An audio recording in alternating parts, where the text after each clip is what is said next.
said this with other comics that have been here. We're sort of workshopping. I mean, how often do you walk away from a podcasting experience and go, I think I should take that idea for a walk Frequently, a little bit more? Yeah. let's say. Yeah. Yeah. I mean, I started this in 2020 during COVID. Yeah. Because I was like, so the only thing available is Zoom comedy. Ugh. Which is like, yeah. It's not a Zoom show. This is an open mic. The only 9 people Right. on this are the people that are performing. Yeah, you know? no, and to quote AJ Haypenny, all the mics are muted, it feels like. Oh, yeah. You know. Yeah. I just hosted a show for him out in Falmouth last week. Oh, nice. Yeah, Nice I work with AJ quite a bit. Yeah. I love that guy. He's good. Yeah. He's good. I want to get him on this show, too. When people bring you on to your podcast, what would you say is the biggest draw for having Tiny come on? Like, what do they want to talk about most? Well, I think that, and you're in this group too. As a 50-year-old man, I have a lot more life experience just in general than, a 22-year-old kid. Yeah. I've been doing comedy almost 11 years. Probably a name that people know regionally. Yeah. I had a long musical history, which, could be, interesting stuff, I think more than anything, just the life experience of I haven't died yet. Yeah, you know what I mean? And I keep grinding, are you 50? Yeah. Okay. When's your birthday? Curious. October 2nd. Okay. Mine was June 12th. I just had my 50th. Oh, nice. What'd you do? What did I do? My few brother. sex workers and some. Yeah, well, I am a hot sex tub. worker, so no, just kidding. What did I do? I went to the beach. I went to the beach with my brother and my sister, and they took the day off, and we just kind of hung out. Nice. What did you do on your 50th? We had a 50th birthday roast at the Comedy Studio. Oh, no kidding. Yeah. So you did so you did a local you were like, hey, let's make this fun and invite some Sure. people. And then I had a party after we did the 8 o'clock show, and then we were out by 10 probably, and then went back to my house and partied like I was 23. You know what I mean? How'd you feel the next day? Pretty terrible, probably. Yeah. You know what's weird, though, is right when I turned 50, I injured my back. I have one disc that's like out of the, it's like, I call it the punk rocker. He's just like, I'm not going to slide into your society. You know what I mean? It's the rebel disc. Yeah, he's got a mohawk. He's grinding on the other vertebrae. And right when I turned 50, and I just got a cortisone shot Thursday, and I like damn near couldn't walk there for days. Off and on. Yeah. Yeah. But that cortisone, steroids are to the miracle drug. I don't know, I guess like when we grew up in the 90s, it was like, Mark McGuire and, Sammy Sosa or right. whoever, it's like this terrible drug that, makes your junk shrink and, you beat your wife. And, get all angry and stuff. Yeah. And I'm just like, well, I can walk again. I'm not. Well, I guess when you're using it as a recovery drug, as opposed to a performance enhancing drug. Yeah. It's different because you want to get better. This is a short-term, solution, right? Like, we're going to get a couple injections. You're going to be on your way. Your body just fast-track that recovery. But some guys, like, I don't know if you remember Jason Giambi of the Mets. I mean, of the Yankees. When he was at the plate, he looked like a bull, like just sneering through. Like, I'm like, this guy is ready to like rip someone. Yes. I don't want to get into a road rage issue with that dude. I don't need to be fucking Fabio. You know what I mean? Like, I want to fucking be able to walk and, Yeah. Did you have think, my junk work? Yeah. Did you think at 50 years old you'd be like talking about, like health issues and things like that? Oh no, I mean, you think you're a punk guy? You'd be young forever, right? Sure, and just like Arrested Development on top. I'm a 50-year-old comic that's like not doing bad, but you know what I mean. Like, a 20-year-old me would be like, "What is this?" You know what I mean? Yeah, and I do. Let me just bounce some things off of you just to see, because I'd like to calibrate my experience as a 50-year-old with yours, maybe. Sure. And you guys at home or in your car or whatever you're doing, you can play along. Like, yeah, I think that too. But when I was younger, it seems like, remember you'd go out, do you ever go out to dinner with your folks and your grandparents Oh, or yeah. whatever? And then the worst part of the dinner was when we're done eating and it's like, okay, can we go now? But for some reason they wanted to order a cup of coffee and chat for an Yep. hour. And you heard words like arthritis, gout, Yes. all these ailments. You're just like, oh my God. Save it for another day. No It's one my cares. birthday. Why are we? I'm a 16-year-old child. I want to go talk to the waitress or Yeah. I mean, I remember being like 9 years old listening to, blood tests and Aunt Lucille and Sure. and I'm just like, can we carry this conversation out to the parking lot? Like, can Yeah, we go yeah, home? yeah. I'm tired. This is boring. I don't drink coffee. I'm 9. Yeah. Sit still. I have ADHD. What do you expect? Right, right. I've worked over the crossword puzzle on the kids menu 19 times. Yeah. This crossword sucks, honestly. I can't even find arthritis on here. Yeah. No diabetes. No. Well, look at you're talking about your bulging disc. I've got this thing on my foot. Yeah. Because I have an Achilles tendonitis. All right, so that's not anything I ever thought I'd have to contend with. But I was on my way out to a show the other night, walking to my car, didn't twist, didn't trip. Oh no! And just felt that rip, that pull. Oh no! So I went to Longwood Medical Center out there, and Beth Israel Deaconess, and they were looking at it, took some X-rays. And they're like, okay, so you got some bone spurs. This is your growth plate. I'm like, growth plate? I'm 5'9". Yeah. What are you talking about, growth plate? It'd be funny they fix it. You shoot up to 6'3". That's what I was like. That would be awesome. I'm like, wow. I could dunk again. Again. Yeah. I don't know. Now I'm walking around with this thing, and I'm supposed to be going hiking with my son in a couple days up in New Hampshire, which I'm doing. I mean, you seem like maybe you're on the same frequency as I am, where it's like this shit isn't going to slow you down to a fault. No. Like I'm not gonna be stupid, but I'm gonna do the I'm gonna. Well, unlike you, I am gonna be stupid. I continued when my back, I would be crawling into a show or an open mic, and why don't bars have beds? Why can't I be laying down, on my heating pad? Tell me when it's 2 minutes till I get up. I'll pop up there and somehow find some sort of energy, and then I'll crawl to my car and lay home and just be like, oh, that set was good. My back though. Could you get one of those reclining, those lounging chairs that kind of, the ones that the old people help them get out of their seat? They yeah. Well, I'm not fully there, but just get a Craftmatic bed. Yeah. That's funny. But it's crazy.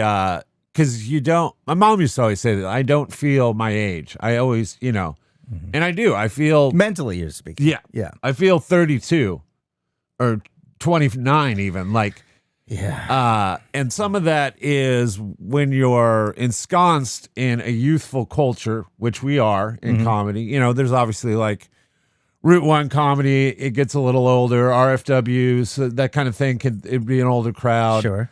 But for the most part, I'm trying to entertain people in their 20s. Yeah. And so there is a sense that, I'm just like them. Yeah. But then your body is like, no, kid. Yeah. Now, I joke that I feel physically 20 years older. Yeah. Mentally, at heart, 20 years younger. Yeah. So that's a 40-year variance. Yeah. I'm thinking I can go out and be a 30-year-old, but I'm really hobbling around like a 70-year-old. Yeah. Sucks. It's injury prone.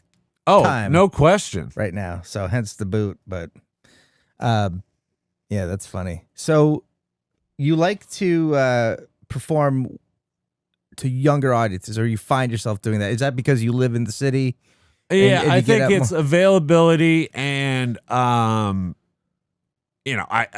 we just talked about it, but I'm not delusional about being their age, but I think that my material is, for whatever reason, connectable to them, and maybe just the general energy. Maybe it's, the darkness, the, angst of it, even though it's comedy, obviously. Sure. Maybe speaks to a younger audience. Yeah, right. Does it ever offend the younger audience? Yeah. Yeah. Somerville, Massachusetts is not always. Well, right, because I mean, like, we could talk about your dark comedy. That's, I guess, the genre you would identify with, right? Like, that's Sure. That's where we would bucket you, right? If we had like in one word. Yeah. But you're also a really likable person. You know, you come up on stage, Thank you. You're smiling. You don't like, yeah, you're gonna go maybe in a dark spot or whatever, but I mean, I look at you and I go, this guy is just having fun. These are just jokes. He's making fun of vulnerabilities in all of us. I definitely try to spew charisma everywhere. You know, like when I first started, I thought like, this will be fun because it's like I'm at a party and I'm holding court. Yeah. And like I'm the funniest in the room and everyone's having an extra fun time.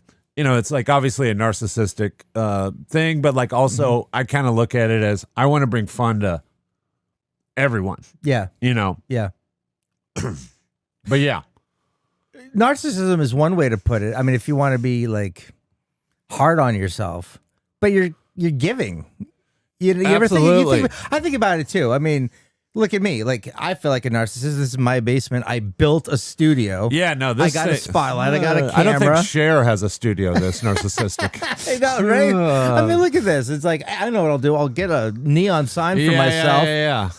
I'll be the host because that's what people want. That's what the people want. I'm gonna pay people to get my podcast name tattooed on their leg. You know what I mean? Right, right. Well, I have 4 sponsors. People actually pay me. Nice. That feeds the ego a little bit. Oh, absolutely. It legitimizes what I'm doing. There's people that listen. You know. Like, absolutely. No, back in the music days, we got an Etnies. I don't know if you're familiar with the company Etnies. They're a skate company. They sell shoes and. You're a skater. Oh, not in this body. No, but you were. Yeah, I would say I attempted and failed. You know, okay. I've always been 6 whatever, so it's not a body type that. But they would sponsor bands. Yeah. You know, and I felt just bigger than anything. Sure. When we first signed that contract, and then looking into it deeper, it was just free shirts. You know.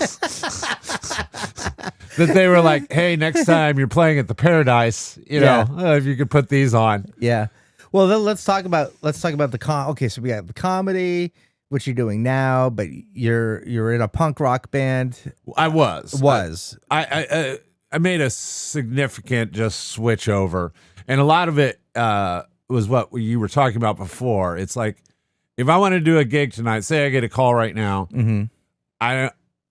yes or no, I know the answer. I don't have to call 4 people. Yeah. I don't have to schedule. They're like, oh, and then as you get older, like kids, and like young kids, like it becomes a scheduling nightmare. Yeah. And it's just like, that's another reason. I love the just me and a microphone. Here we go. You know what I mean? I don't need to hide behind anything. Yeah. Yeah. Yeah. When you were in the punk band, what was the name of them?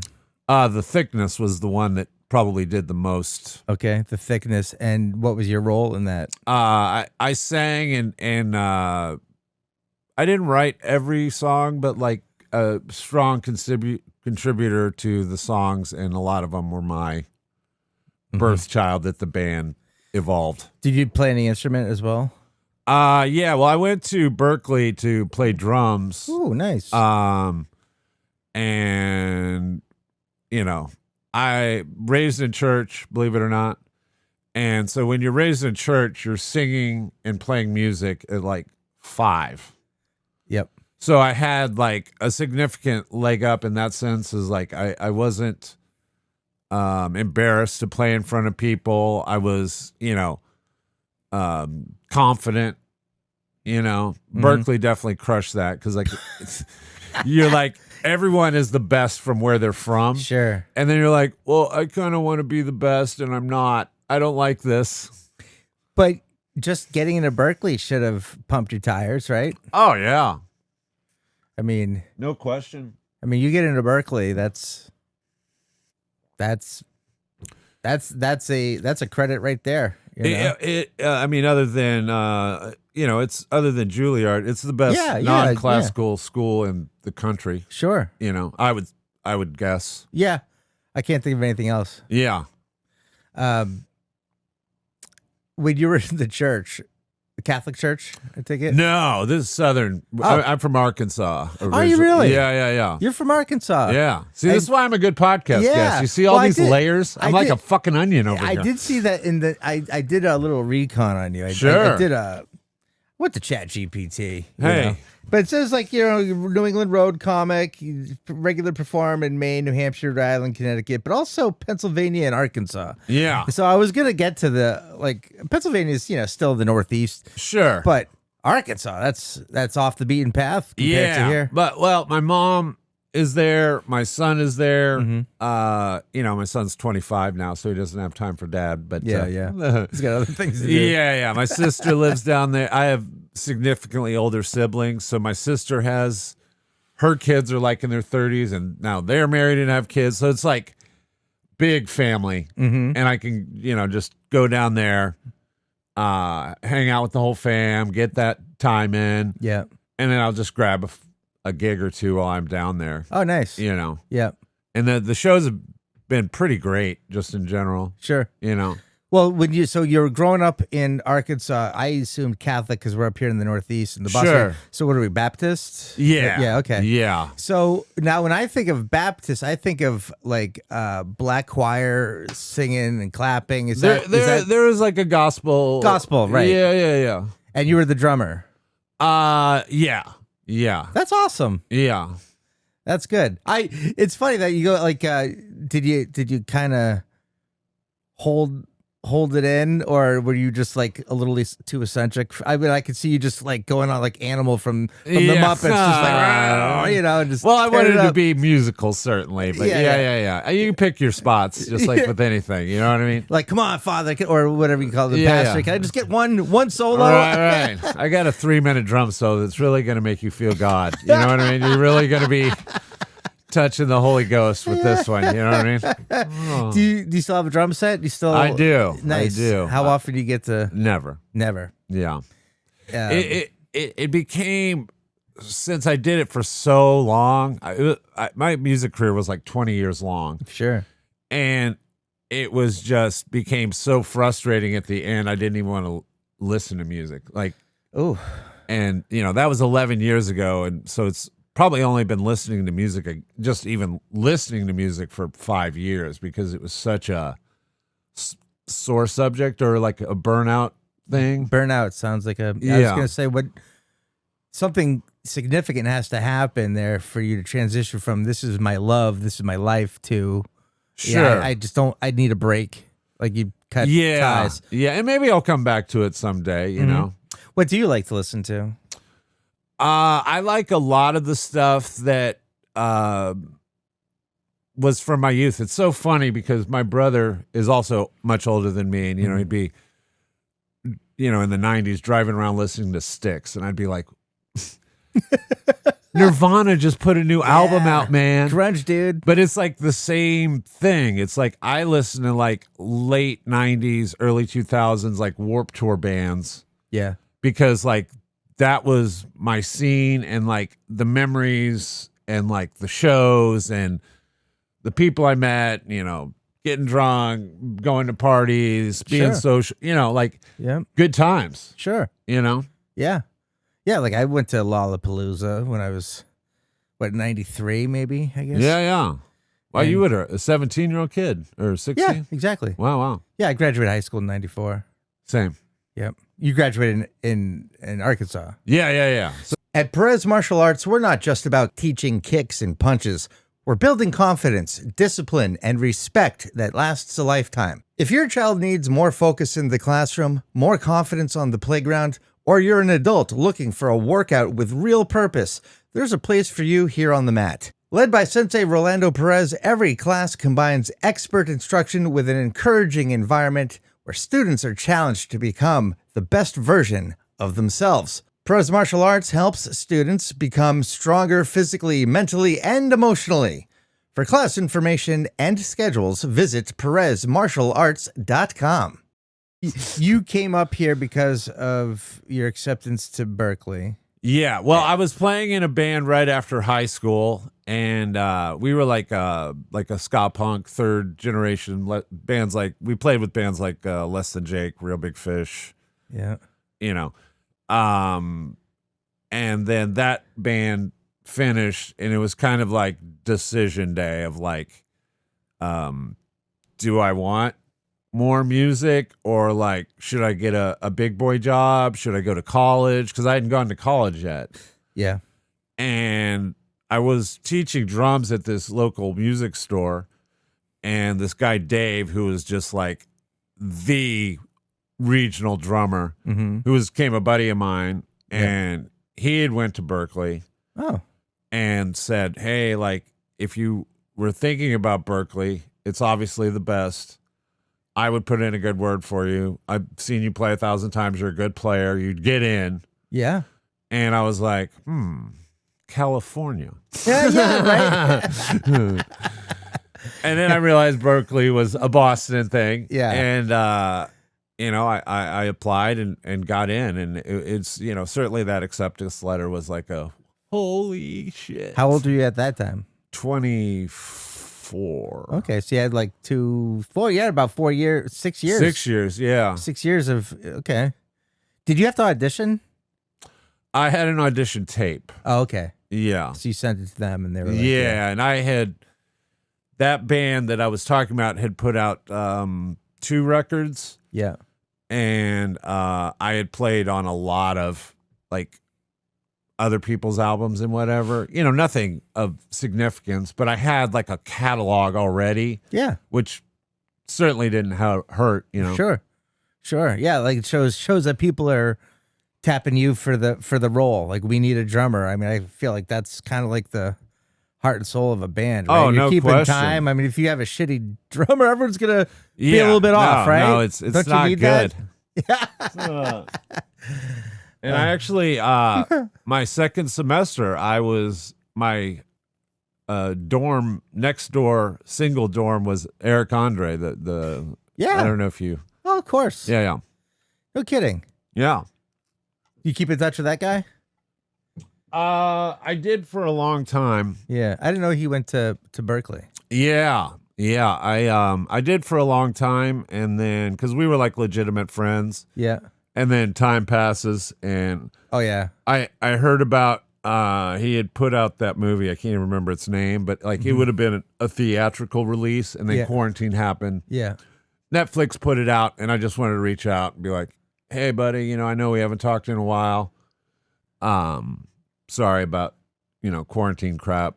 And he didn't get back, which is totally, You probably got a lot of those. absolutely. And like one day we'll meet in theory, and we'll be more colleagues and less. Sure. Maybe you'll see him at a reunion or something. Absolutely. Nice.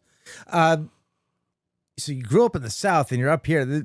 I always find, I mean, I've been down South and I noticed just a clear vibe, clearly, distinctly different vibe. It's like there's like 4 or 5 countries within the United States when you think about culturally speaking, right? The Northwest and the South and the Midwest and the Southwest and Northeast, they're all different. Just everything's different. What was it hard to stay up here? What kept you up here? A girlfriend. Yeah. Okay. and again, the band started taking off. We were. It doesn't sound much in comedy, but there, several years of doing 60 shows in a year, and, Canada and South by Southwest and touring the country. Yeah, and, man. Road dogs of sorts. Yeah, totally. Yeah. You don't have tattoos or like, no, I feel like stereotypically, I'll be stereotypical. Yes. I would expect like 1,000 tattoos on That you. is, and it became a thing of anti-punk rock in a punk rock way of like, I had so many people ask, like, even like people like, hey man, like here's my work, like I do great work, like I'll give you a free tattoo. Yeah.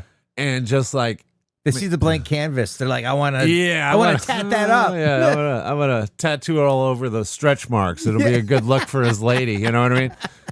And I just like, it just kind of became like an an anti-contrarian thing in a weird way. I hear you. Do you have any at all? None. No. I was talking to a comic who had the sleeves and everything, and I said, I had none, and he kind of pointed out that it's almost more of a flex now to have no tattoos. Yes. I was up in Maine at the beach, at the ocean, family vacation for a week. So people have the shirts off and they're in bathing suits, and literally every single person has a tattoo now. Yes. And once you get one, you seem to have there seems to be an addiction there of like, I can fill up a little space here, Yeah, they get a theme going. Yeah. Or which is fine. I mean, I admire some tattoo art. Some I'm like, it's your body and you do your thing. I don't judge.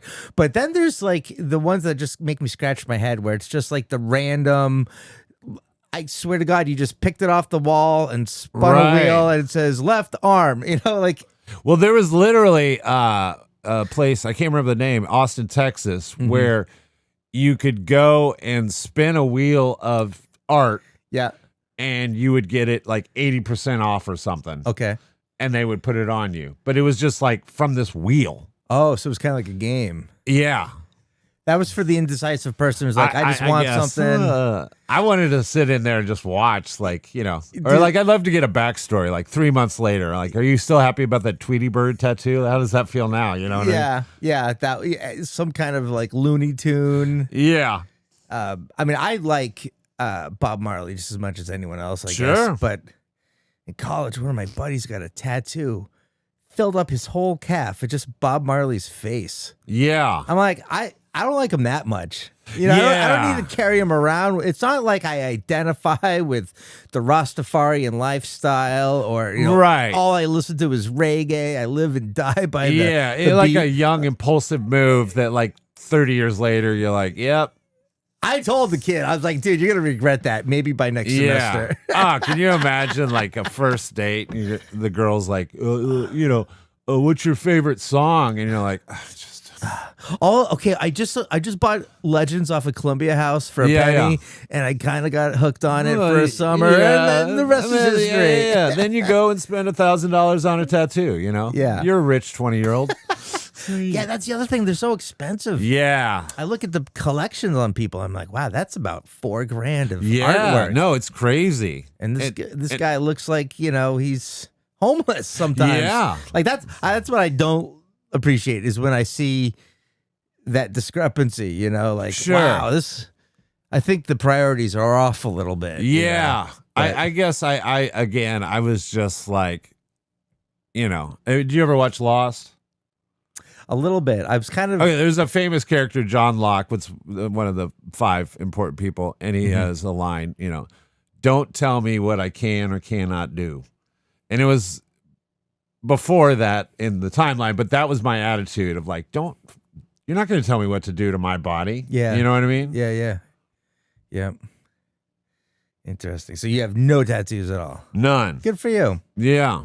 I wanted to get one for a while and dance with that idea, and the guy's like, I've said this story before on the show, but I was painting with some guys from the halfway house, during summer break in college, and this guy tattoos everywhere, and he actually gave me some great life advice. He's like, look, man, whatever that is that you want, that image, get a picture of it or a drawing and keep it in your sock drawer so you can look at it every year, and if you still want it in a year as much as you do now, then go for it. And I would have had Yosemite Sam on my shoulder. Oh my God. Like you said, Tweety Bird. I'm like, yeah, that kind of hit home. Yeah. That trip to Maine makes sense now. Yeah, right. That's so funny. Yeah, no, there's a band, No Effects. I don't know if you're familiar, but one of my favorite bands growing up, and their lead singer, Fat Mike, started this Fat Records label that was a tremendously large punk label. And I heard him in an interview once say, like, the only time I think about my tattoos is when I don't want them on me. And I was like, that guy is, a 1%er in the music industry. And like, he doesn't, it's not like he's like, oh, I'd like to get a job. That's not a concern. Yeah. Sure. Interesting. Okay. So skating, you had, what kind of skateboard did you have back in the day? Oh, first of all, I was terrible. One thing music made sense because I was like, I don't know about you. Video games are the only thing that I enjoy that I'm not good at. Interesting. I hated video games because, like, you ever play like Nintendo, like Simon's Quest or something growing up? Oh, of course. And it's like, okay, you get to go, and then when you die, I go, right? Yeah. I would get like 3 minutes of hang time. Then I'm dead. Yeah. Then Matt Gray would play for 42 minutes. And I'm like, come on, dude. Like, can we equalize? It's like, no, person for person. And I was like, I'm out. Yeah. You know what's funny is like, and this is when you start feeling a generational gap. Twitch. Essentially what you're talking about, but strangers. Yeah.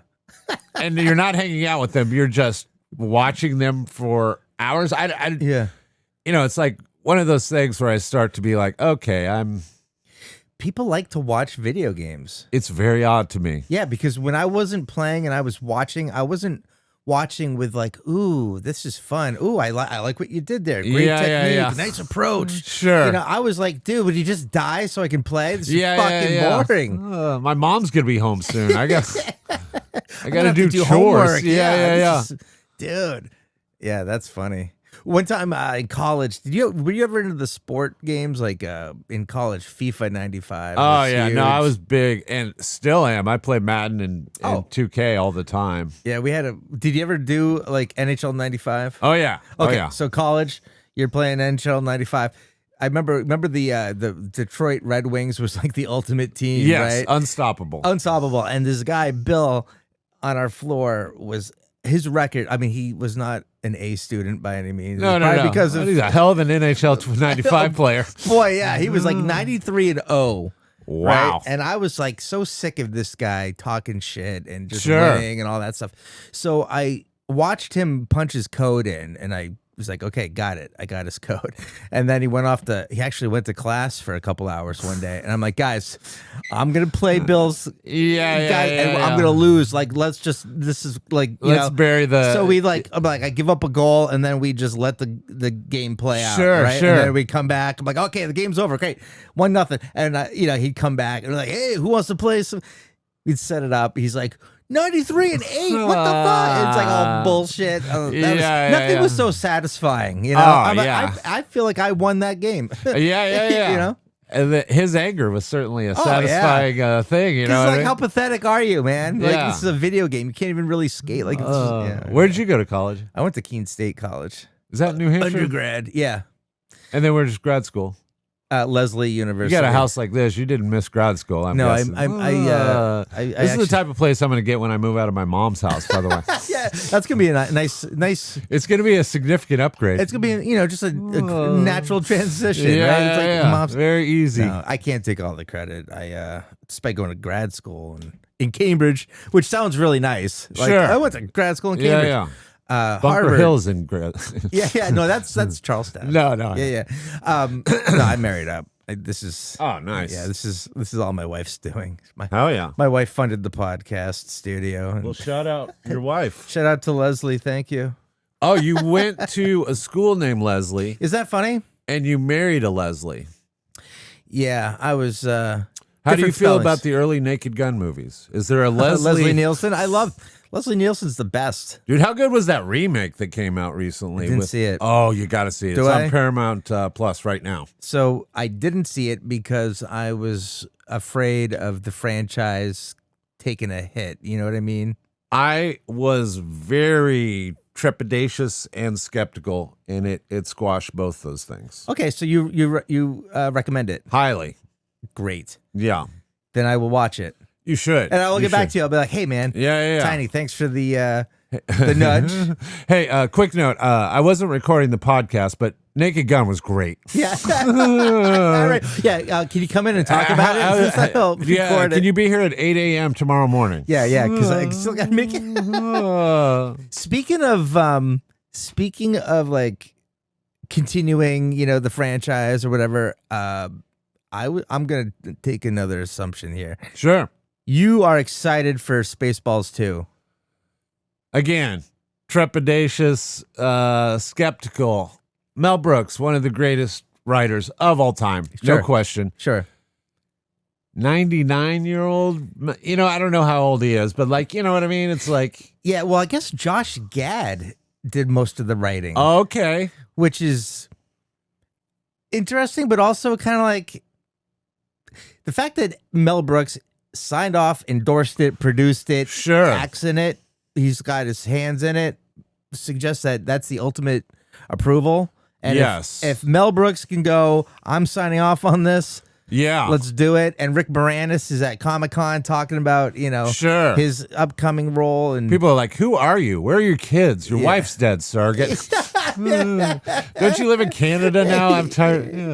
Yeah. Rick Moranis. I love that guy. Oh, dude. And what he did, like, I make light of it, but like what he did to like be at the top of his game. Mm-hmm.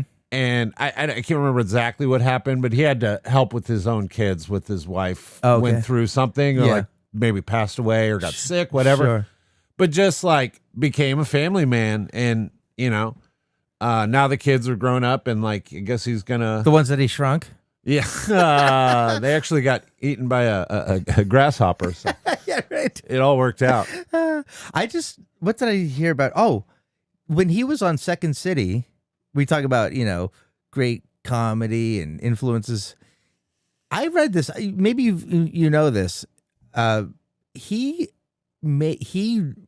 directed or forced George Carlin to change his whole set and his whole persona on stage. Wow. By doing parody of him, and it really made him get introspective. Like he wasn't mad at Rick Moranis. He wasn't pissed off. He's like, sure. He looked at Rick Moranis' portrayal of him, right, and goes, he's not wrong, right, which is awesome. Like, it just makes me like George Carlin even more. Yeah, because most people would be like, my fucking ego, you don't know shit. Yeah, you're on Second I've City. been working And he's like, he's not off base, and it challenged him to work harder at his comedy, maybe redirect. Who are your 3 favorite comics? It's a big question, but like, that's a fun one. I'll kick it back to you. Sure. I guess number 1, Eddie Murphy. Sure. I mean, in fact, why do I do comedy? Because when I was in 7th grade, I watched Delirious. Where were your parents, sir? Well, here's the funny thing. I was at my friend Jason Arsenault's house, single mom. Perfect. She was at work. He's like, hey, you want to see something? It was a VHS tape. It wasn't porn. Yeah. And it was Eddie Murphy, and in the red, the red leather. And Delirious, she said. Yeah, Delirious. And I just thought to myself, I was fascinated for 2 things. One, this guy is so confident. He's an alpha. Like, this guy is the fucking man. Yeah, generational talent, no question. Just from his persona and his presentation and his attitude. Yes. And then the stuff coming out of his mouth was making me genuinely laugh my head off. Absolutely. And I was in 7th grade. A lot of the stuff is like, ooh, that's comedy doesn't hold up. I think that's fair to say. Oh God, God, no, there's no way he's gonna get away with the first 2 minutes of that. These days. Yeah. But I'm glad that we've given him grace. He just won a Mark Twain award. Sure. Like cancel culture didn't roll back the tape and go, hey, we have business to handle with you. Yeah. I just watched the documentary on him. He's a very mild-mannered, soft-spoken guy. Yeah. Probably has the most beautiful house in the country. Yeah. He's got like a living room. He used to live here, actually. Did he? Where? He bought this house. Oh, yeah. Yeah, no. So he's up there as my number 1. Not necessarily a stand-up comic, but David Letterman was a big influence. I always liked watching his monologues. I got to go see one of his shows. But I guess today I like Bill Burr. I like Joe Rogan. I like Dave Chappelle. Sure. I always say Bill Burr's probably the funniest, but Dave Chappelle's probably the most important. He like Eddie, just the swagger and personality, and obviously the jokes and the delivery, everything's there. Yeah. Killing Him Softly. I've never lived in an area where there was crack. I just haven't had that experience. Yeah. Oh, you haven't lived, man. No. Listen, I bought the crack, but I had a person go get it and then bring it back to the, with the burbs. But the way he tells a story even is like, I know what this is, even though I have no idea what this is. Yeah. You know what I mean? He's earned the right, and he's so good at taking a slow walk to get to the punchline. Like, if Yeah. he'll talk to you. I think you'd be a great professor. Exactly. Yeah. Like, just you've got me. I'm engaged. I'm at this point. I don't even need to be like laughing. You're just entertaining the shit out of me Absolutely. right now. He's a very smart person, very observant. Yes. Did you see the Netflix piece? It's about 20 minutes. One of the greatest things I've ever seen comedically, where he went to the Duke Ellington School in Washington, D.C. No, I didn't see that. Oh, dude, Tiny, watch this. Yeah. They built a new auditorium. They wanted to name it after him.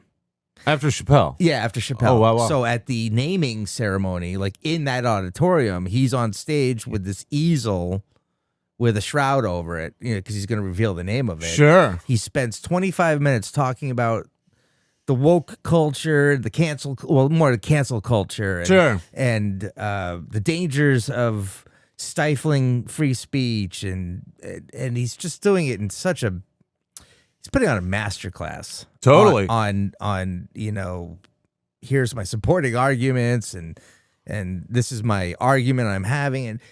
And at the end, I got goosebumps because he reveals that it's not, I'll just say this, it's not the Dave Chappelle Auditorium. He gives it a name, and it's just like, fucking dude. Oh, yeah. What a flex. What a flex, That's awesome. Yeah, so you got to see that. But we'll look back in history and go, yeah, Brian Regan, great clean comic. Sure.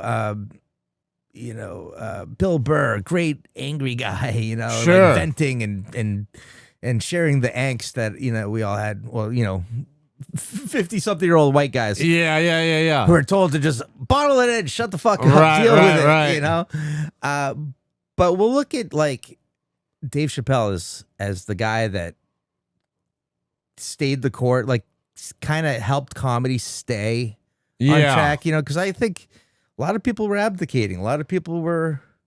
Weird shit was going on. You remember, like, after COVID, people were, like, recording you, waiting for you to say something offensive so they could go viral. Just like what happened to getting trapped in our collective houses is we all were nuts. Yeah. For lack of a better way of putting it. Like we needed to brush up on our social skills for a while. And just, like, getting so angry about nothing. Yeah. Because of, like, I need to leave the house or whatever, I need to, and some people quarantine more, others didn't, whatever.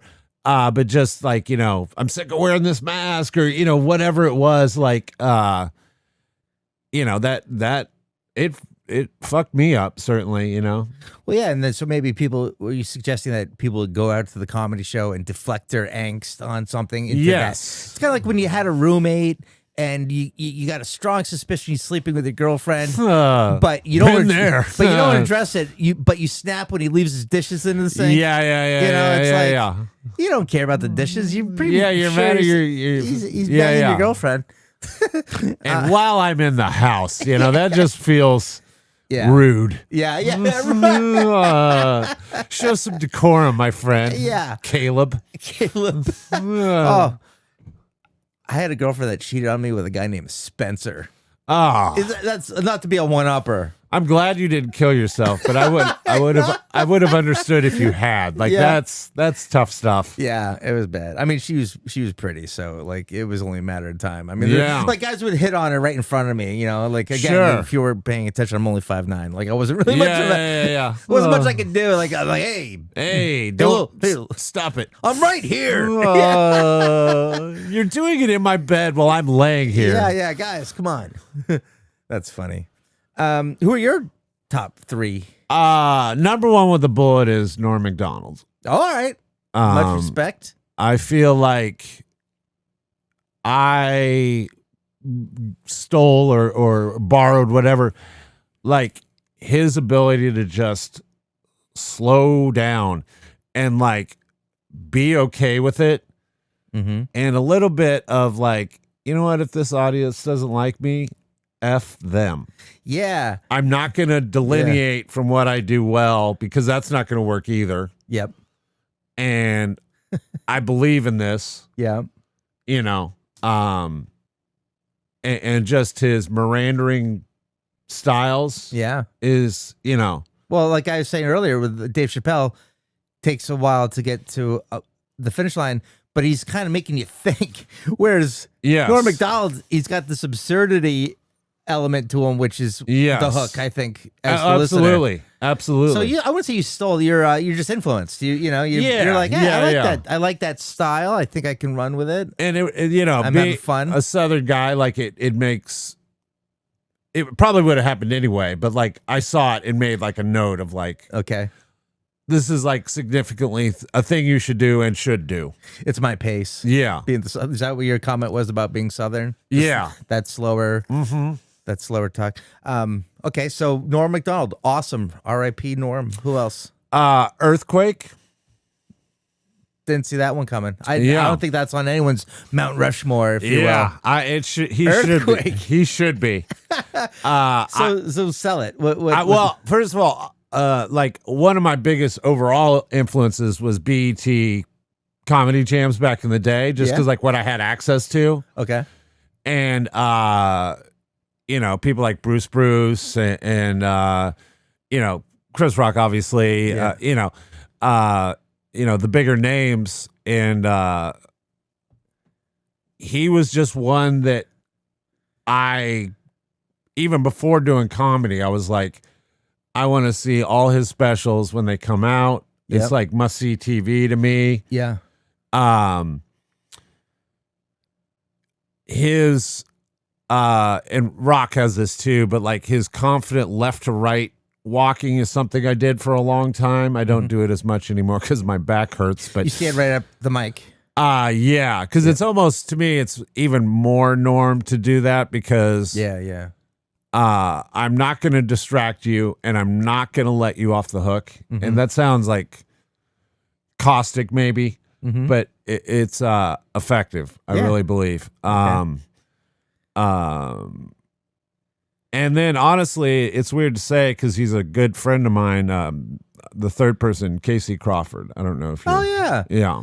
I just announced his. So I did a show for AJ down at the old casino in Falmouth. Okay. And when I closed the show, I announced the next show is Casey Crawford. Yeah, I'm like, guys, you want to see him? He was on Kimmel. Unbelievable. He won the Boston Comedy Festival. JFL, and he by all. Everything I've ever heard, I've met him once or twice, but don't really know. Kind of like I've met you. I don't really know. Sure. Great guy. Nice person. Unbelievable. I always root for the nice guy. You know what I mean? Like if you're a nice person in comedy and you're not jealous or competitive. Yes. And you're just supportive. He's encouraging. He's supportive. He is someone that will go to a mic and not walk to the host and say, hey, can you put me up? TV credit, if you don't mind, just throw in your boy. Meanwhile, I'm over there like, oh, I don't know if you see YouTube, but I've got my specials on YouTube if you want to. I got 56 views on my last podcast. A lot of those are my mom, but she loves it. That's awesome. So I like your top three because they're, Norm Macdonald's up there, but these are not like your A-lister, guys. I think Casey's a local dude, so yeah. And Maria Brantford, I'd throw in there, like probably 3B or whatever. Mm-hmm. But yeah, I think it's when I saw them, what I saw, who I was when I initially saw them. Yeah. When I first became friends with Casey, I don't know that I'd ever seen a one-line comic before that I could remember. I'm sure I had. Sure. But it was just like, holy, this is awesome, What's the biggest thing you admire about the one-liner comic? There's in theory, laughs per second can be cranked through the roof. Like once every 7 seconds. Yeah. Yeah, and also the memorization, I don't know how I could... I fortunately get to do, let's say just longer sets, 40 plus, say. Yeah. When I do 40 plus, it's like sections of jokes, but there's like 6 jokes essentially. Mm-hmm. And that's 45 minutes. Like Yeah. he has a joke every 10 seconds. So I don't know if it's 400. It's like that's Yeah, they're not necessarily like you're saying, like you take all these jokes, you have a story arc, right? Sure. Like, and you got like 6 of those. So you're mentally you're kind of like queuing yourself up. You're telling the story. But when you do these, like, I'm like, these are unrelated little snippets. Like, yeah. I'm like, does he just have like when I think about like Rodney Dangerfield, for example, like, does he just have like 80 of them in his head? He goes, I got time for 40, just pick any 40, he just pulls them out. Yeah. Or were they all by design in that order? Like, cause you're supposed to make it look effortless, and they sure do. And what I would think is like, say I'm 20 minutes in, did I tell that? Yeah. You know what I mean? Like, Sure. I can't remember that like 20 minutes ago. Yeah. Like, because on stage, I'm just firing. I don't really think at all. Yeah. I do things like I think about points of eye contact in the crowd. I do a 4-point thing that's I think I made up or I learned at Berkeley, one of the two. So you do look at the audience. Yeah. Yeah. But directly. It's funny. I just like listening to everyone's notes on that. Like Steve Martin says, never look at the audience. And I'm like, well, then how do you get a good read on, what you're doing? Yeah. Also, I'm just going to say I play smaller venues than Steve Martin. Also, he's on a stage with bright lights. I don't know that I could look at an audience and, the Fillmore or wherever, Sure. the Garden, whatever, Yeah. I've never had that opportunity, so I don't know what I do. I mean, I know what I do, but I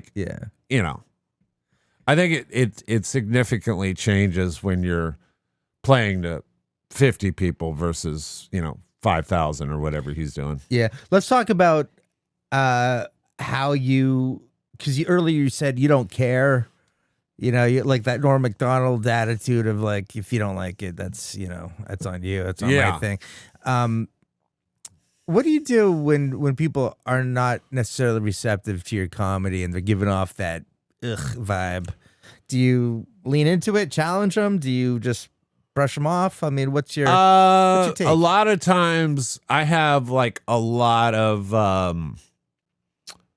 I call them getting out things that I can say. Yeah. And it's almost like crowd work, but it's not interactive like that. Mm-hmm.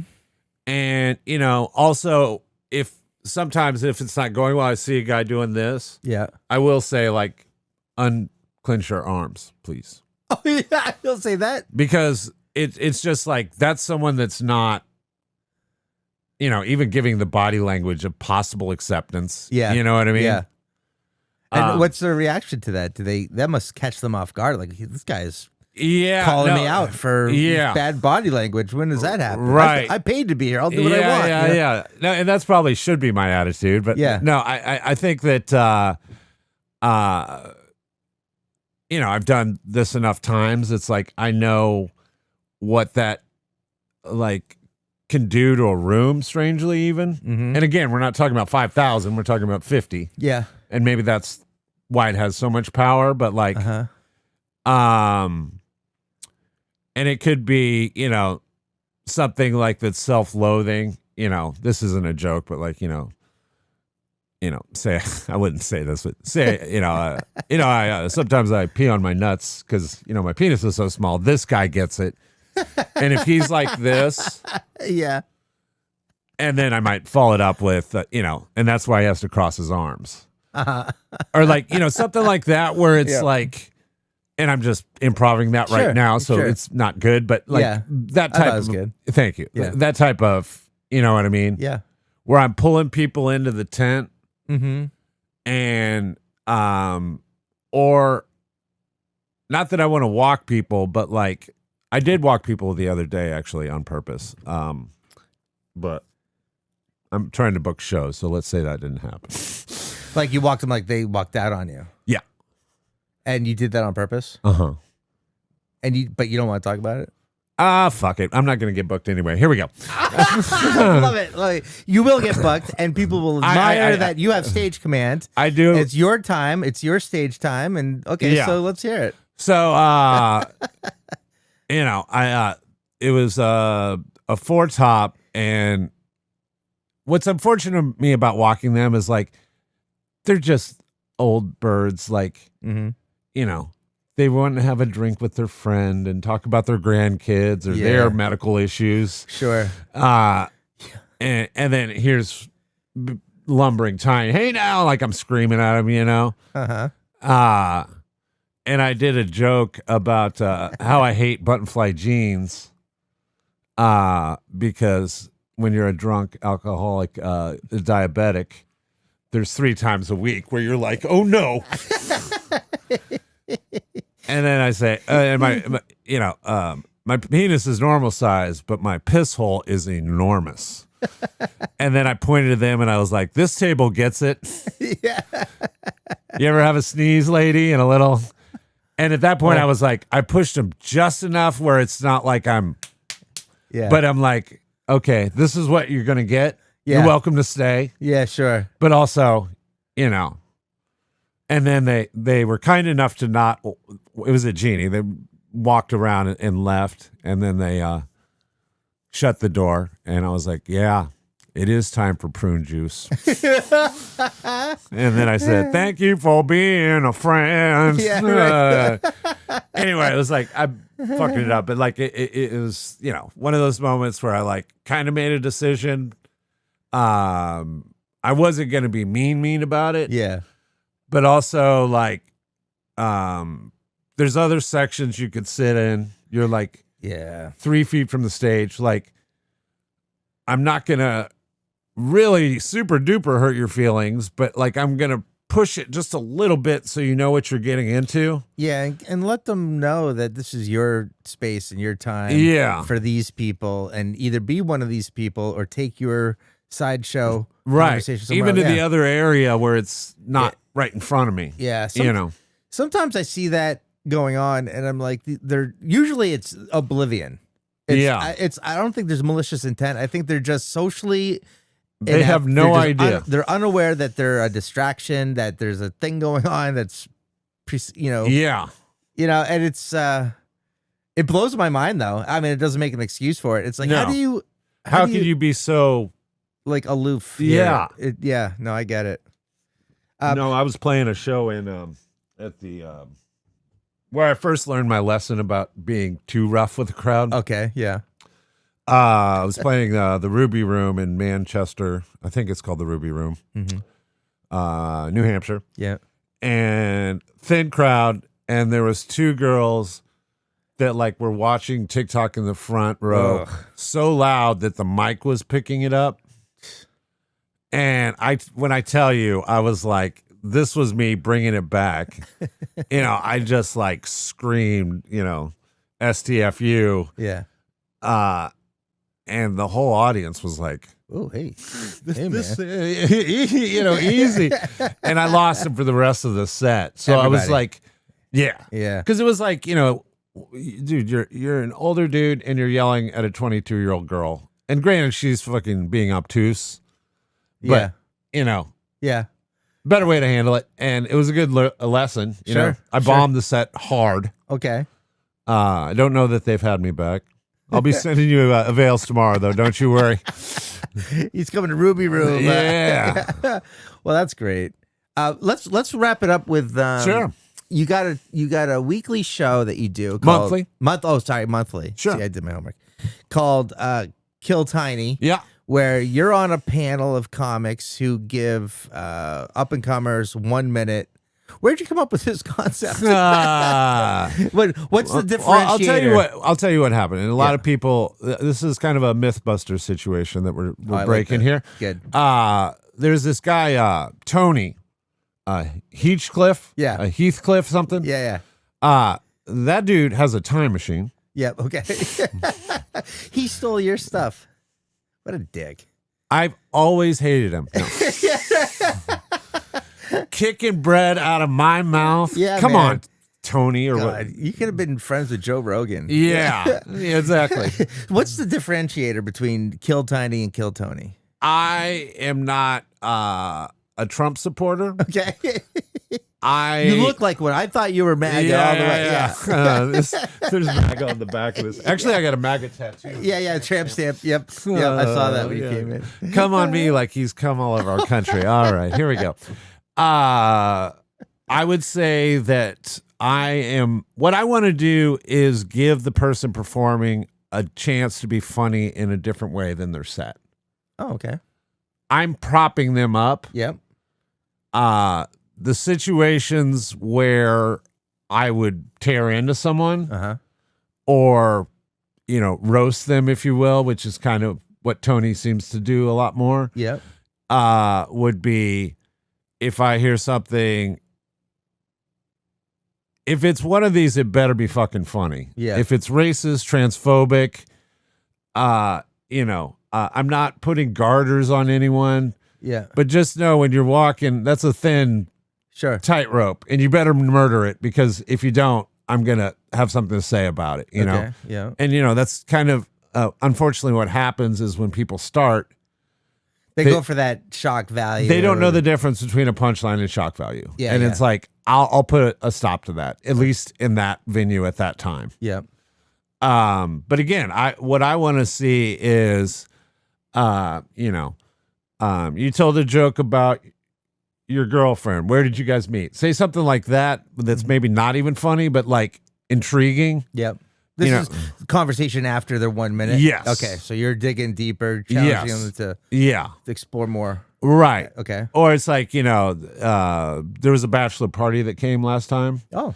And, they got up and he didn't have any material. And then I was like, that like this isn't a strip club, right? Like just like, off the cuff stuff. And, sometimes it works. A lot of times it works. Sometimes, it's kind of like, well, next comic, you know what I mean? Sure. And the format I will applaud, because it is very fast for an audience. Yep. And especially, ADD and, social media, blah, blah, blah, old man bitch stuff. Yep.